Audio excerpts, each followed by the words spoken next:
So ara tanaw kanang magluto tag bugas mais. So magbisaya lang ta kay Bisaya ra may mukaon ani guro. And then diri nagpabukal ta og tubig nga mao atong butangan sa bugas.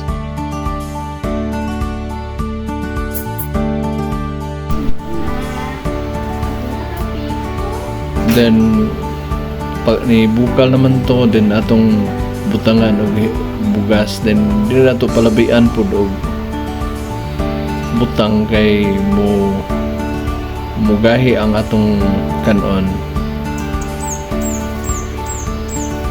And then karon atong i-feel ug atong isagol kung kinahanglan pa ba butanganan og bugas or okay na. Pero during dapita is nag-adjust ta murag kuwang pa atong bugas mo atong gipunan nato gamay.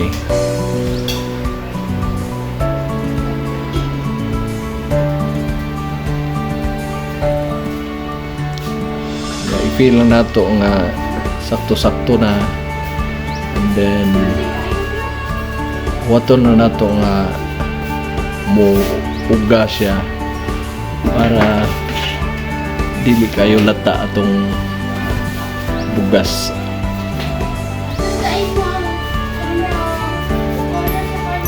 Kini inani nga kuan mas nindot pud siya kay atong bugas ini kaluto is humok siya nga di po nato palabian og gamay og bugas kay mo lata man pud siya. So, ato lang i-balance. And then there is padayon na to sagol until nga feel na to nga sakto na ang mixture nga di kayo lata, di po siya gahi.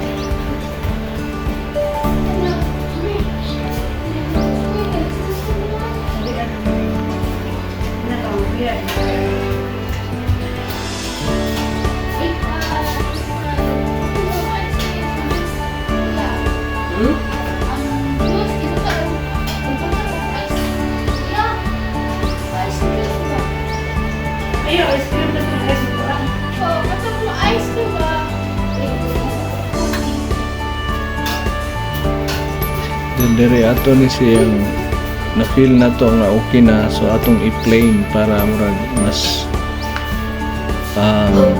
equally distributed ang init nga mao'y makapaluto niya.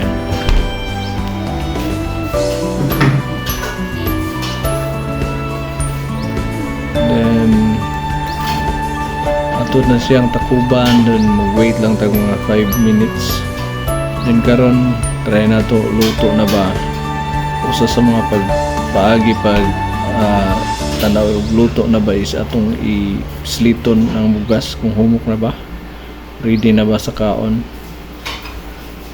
And ug dinhi na lang photo mga Bisaya. Salamat sa pagtan-aw.